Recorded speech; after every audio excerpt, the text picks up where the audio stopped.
Welcome back everyone to Behind the Arc Basketball on YouTube. In this video, I'm going to talk about my first round predictions for picks number 21 through 30 of my 2020 NBA mock draft. Now this video is part 3 of a 3-part video, so after watching my third video of picks number 21 through 30, make sure to go on over and watch my 2 other videos with picks number 1 through 10, which is in a separate video, and picks number 11 through 20 as well. I will put the links over to the 2 other videos of 1 through 10 and 11 through 20 down in the description below. So we will continue here with the first round of my NBA mock draft with pick number 21 in my prediction video. We'll take a look here at number 21. Happens to be Leandro Bolmaro, who is a shooting guard, and I've got him drafted by the Denver Nuggets. So Bolmaro happens to be from Argentina. He played last season in Spain for FC Barcelona, the B club, the second team out of Spain. At the age of 19, he averaged just under 15 points per game. He had 3.6 assists per game and 1.8 steals per game last season. He's got great size as well as a guard. He's 6'7" and can also play at the point guard position with not only the shooting guard position as well. Bolmaro's got a great feel for the game. He has fantastic ball handling skills. He's pretty good in transition as well. He's also known to be a scrappy defender. He gets into passing lanes and forces turnovers. The area of improvement, though, for Bolmaro is going to have to be his shooting. He only shot at 30% from three-point range in his career overseas in Spain, and also he shot about a low 68% at the free throw line, so he's going to have to build up his three-ball skills and his free throw shooting at the line. Denver happens to be thin at the shooting guard position as well. I feel like they would be a big help here to need to add another shooting guard to add some more depth and to build over time with Bolmaro into the roster.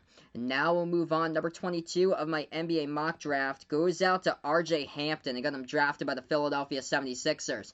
R.J. Hampton plays point guard, also plays shooting guard, and he played this past season for the New Zealand Breakers from the National Basketball League. He played in only 8 games, though. He averaged 8.8 points per game, 3.9 rebounds per game, and 2.4 assists per game. He also shot the ball at just under 41% from the floor, so a ton of improvement there from those numbers. It's tough to tell how good Hampton will be in the NBA because of that small sample size of only 8 games played overseas, but he's got great size once again. He's fast, explosive, 6'5" guard, and he is also a tremendous playmaker. His perimeter shooting, that's also going to be a work in progress as well. He still has got a ton of potential to offer towards Philadelphia if he does get drafted by them. The 76ers lacked an explosive offense this past season, and also they need another point guard to build in depth behind Ben Simmons in their rosters. They are in search for another point guard to be their backup. R.J. Hampton, I feel like, is going to have a ton to offer, though, for the Philadelphia 76ers if he does land with them, if he does happen to fall back to the number 22 spot on the draft board. Now move on over to number 23, as I have Tre Jones being taken by the Miami Heat. Also another point guard. Tre Jones played college basketball 2 seasons at Duke. He was named the 2020 ACC Player of the Year. He was also the ACC Defensive Player of the Year as well, as Jones made tremendous improvements, steps up to his sophomore season from what his freshman season was. This past season, he averaged 16.2 points per game, 6.4 assists per game. He ranked number 2 in the ACC in assists per game, and also had 1.8 steals per game. His three-point shooting percentage is something that he needed to build up upon after his freshman season. He chose to stay in college for his second year, and that percentage jumped up from a low 26% freshman season to 36% his sophomore year from behind the arc. Tre Jones let turnovers dampen some of his possessions last season for Duke, but that was basically because he was the main ball handler, and he didn't have Zion Williamson, R.J. Barrett, or Cam Reddish on the floor during his second season for Duke. But Tre Jones, he is solid defensively. He is locked in when it comes to guarding his opponent, and he just always seems to stay with whoever the opposing ball handler is, step for step. The Miami Heat here, they do have a lot of question marks about the future of the point guard position with Goran Dragic, as he has been in the NBA since 2008. As Miami, I feel like they're going to have to go to the draft here to look for another young point guard to fill Goran Dragic's shoes someday, and I like Tre Jones here to go at number 23. Now we'll move on here, number 24, in my NBA draft video happens to be Jahmi'us Ramsey. I have him going to the Utah Jazz in number 24. He played shooting guard this past season for the Texas Tech Red Raiders. He shined, the leading scorer for Texas Tech for his freshman season. He averaged 15 points per game, shot the ball at 42.6% from behind the arc. And Ramsey, he is a sharp shooter. He's got terrific range as well. And he was an 18-year-old freshman playing college basketball for Texas Tech, and he proved that he can knock down those big-time shots against some of the top defenses in all college basketball. He made 5 3-point shots in each of his 3 games against Baylor.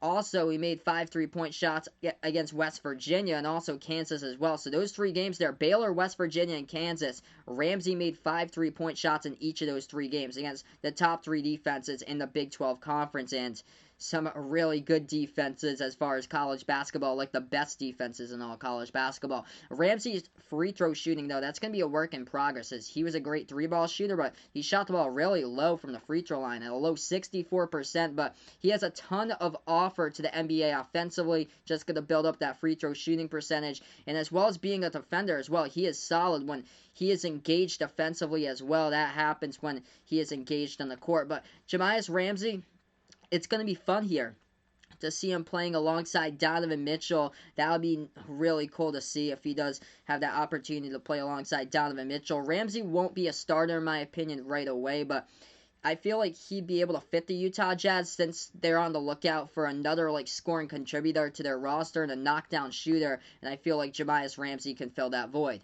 Now we'll move on. Number 25 on the NBA draft board I got going on here happens to be Desmond Bane, as he played shooting guard this past season for TCU. I have him going to the Oklahoma City Thunder. Desmond Bane, he played 4 seasons of college basketball for the Horned Frogs. He averaged 16.6 points per game, 6.4 rebounds per game, and shot the ball tremendous from behind the arc, 44.2% from three-point range last season. He is an incredible three-point shooter here. He carried TCU throughout the entire course of the season. During the last 5 games of last season, Bane got red hot from behind the arc. He went 20 for 34 from three-point range. That is good for a three-point shooting percentage of 58.8%. He is underrated as well as far as the defensive end, I feel like. He can get into the passing leads and create turnovers as well. This season, though, the Oklahoma City Thunder, they're tied for 27th in three-pointers made this season in the NBA. Having Desmond Bane be a spark there to the three-point shooting production will be much needed for the Thunder. That should ultimately give the Thunder a much-needed boost from the bench from three-point range. And Bane as well, he showed that he was consistent throughout his career, that he spent time at TCU. He can help out the perimeter a ton for the Thunder. Now we will move on here, number 26 to the NBA draft board, as we will take a look at Isaiah Stewart. I've got him going to the Boston Celtics. Stewart played this past season for the Washington Huskies. He is listed as a power forward or a center, as Stewart had a fantastic freshman season at Washington. Despite his team's record of 15-17, he averaged 17 points per game, 8.8 rebounds per game, and had just over 2 blocks per game, and shot the ball at 57% from the floor. And also, he shot the ball over 77% from the floor at the free throw line, which isn't too bad for his first season of college basketball there for a taller type of player as far as Isaiah Stewart.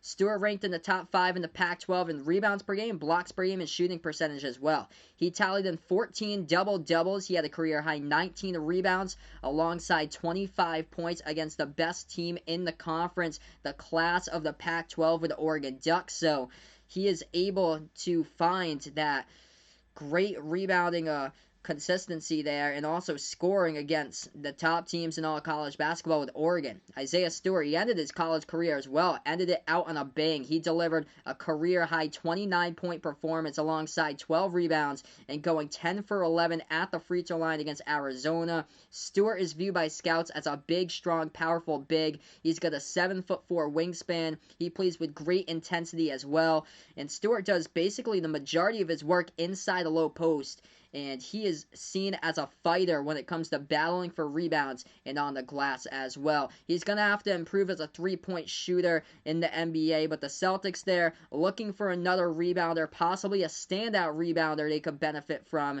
with picking up Isaiah Stewart to allow him to build up underneath Enes Kanter and Daniel Tice and be a future of the program for the Boston Celtics. Now we will move on here. Number 27 on the list, we take a look at Jalen Smith on the draft board here. I got on my mock draft going to the New York Knicks. He is also listed as a power forward or a center. Smith played 2 seasons of college basketball for the Maryland Terrapins. He made strong improvements from his freshman season over to his sophomore season. He averaged a double-double this past season for Maryland, 15.5 points per game, 10.5 rebounds per game, as he ranked second in the Big Ten Conference in blocks per game with 2.4 blocks. He also showed improvement in his shooting tremendously this season. He's a solid rebounder. And Jalen Smith, he posted 19 double-doubles. He had a career-high 19 points as well against Northwestern. Also, 19 rebounds against Northwestern. He had a career-high 29 points against Indiana. Jalen Smith also just an effective shot blocker. He blocked a career-high 6 shots against Rutgers as well. He shot the ball quite often for a center from behind the arc. He can be effective, not only inside, but also outside for Jalen Smith. So, since I had the New York Knicks taking a guard earlier in the draft, I'm going to go here big for the New York Knicks. I'm going to go with Jalen Smith, who I feel like can help the Knicks out a ton on the glass and inside the low post. I've got him at number 27 on the draft board. Now I'll take a look here. Number 28 for my mock draft goes out to Aleksej Pokusevski, as he will go to the Toronto Raptors, as Pokusevski is an 18-year-old Serbian center. He stands at 7 feet tall. He plays center. He averaged 10.8 points per game, 7.9 rebounds per game, and just over 3 assists per game this past season. He played 11 games for the Olympiacos B team out of the country of Greece. He's also one of the youngest players in this NBA's draft class. He will not turn the age of 19 until December 26th. Pokusevski, he is viewed by scouts as an effective rebounder. He can help out a ton on the glass, and he also, despite his 7-foot height, he can connect on 3-point shots off of screens and off of the dribble as well. He does need to improve his inside and outside shooting, though. He had a small sample size of basketball while he played overseas in Greece, but the small sample size was due to a knee injury, which forced him to miss about 3 months of action. The Raptors, though, they could look to add some more depth, though, at the center position for the future of the team. Marc Gasol and Serge Ibaka, they both combined for 23 seasons of experience so far in the NBA, so they are getting up there in age, so Toronto may look to take a first-round center to build up for later upon in the future. Now we'll move on here. Number 29, we'll take a look at the Lakers, and I've got them picking Devon Dotson here for the LA Lakers. He played point guard for the Kansas Jayhawks. Dotson played 2 seasons for Kansas. He led the Jayhawks this past season in points per game. He averaged 18.1 points per game and also led the team in steals per game with 2.1 steals per game. He's a great scorer inside. He shot the ball at 53% from the floor. However, he needs to build up his 3-point shooting as well. Those numbers dropped from 3-point range, as that's going to need to improve upon, where he shot the ball at just under 31% from behind the arc. He is an undersized guard as well, 6'2", so his reliance here of the 3-ball is key towards building up in the future. So that's huge that he needs to improve his perimeter shooting. But Devon Dotson, he is a pickpocket ball stealer that led the Big 12 Conference in steals this past season. The Lakers they need guard depth down the roster with a young player who can learn, I feel like, from an experienced group of veteran guards there that they already have with Rajon Rondo, Danny Green, and Avery Bradley. Devon Dotson, he's going to need a lot of time to develop, but he should be able to help out offensively and defensively off the bench when called upon for the LA Lakers. And now we have one more pick here in the first round, and this pick goes out to number 30. It will be Malachi Flynn I've got here going to the Boston Celtics. So another point guard. Flynn happens to be undersized as well. He's listed as 6'1", but he made strides this past season to improve in all statistical categories for the San Diego State Aztecs during his 3rd season of college ball. Flynn does basically all the little things that an NBA team and head coach would ask for. He has the potential to be a lockdown defender despite his 6'1" size. He averaged 17.6 points per game, 5 assists per game and 1.8 steals per game this past season for the Aztecs, while shooting the ball at a solid 85.7% at the free throw line. Now, Malachi Flynn, once again, he's going to need to improve his three-point shooting. However, he has a strong IQ. He does not make too many mistakes at all, and he makes great decisions when it comes to having the basketball in his hands when he decides to assist the ball to his teammates.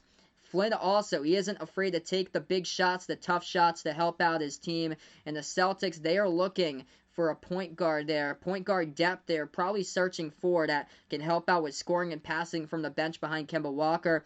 Tremont Waters got a limited time at the point guard position in NBA games during the end of blowouts. He was named the G League Player of the Year for Tremont Waters from LSU, the rookie. But they're going to look for more point guard depth, I feel like. For the Celtics, I feel like Malachi Flynn would just be another extra reinforcement, say, just in case Tremont Waters doesn't pan out there. And also, the thing about Malachi Flynn is that you don't really see too many transfers from college basketball ended up being drafted in the NBA. He happened to transfer from Washington State to San Diego State, and he is projected to be drafted in the 2020 NBA draft. So that's a wrap here to this video. Part number 3 of my NBA mock draft video with picks number 21 through 30. Make sure to check out my first and second videos with picks number 1 through 10 and picks number 11 through 20. I put the link down to the description below of this video. Thanks so much, everyone, for watching. Don't forget to like, share, comment, subscribe to my channel. Also, check out all the other great content that I have going on my channels. This is Behind the Arc Basketball on YouTube.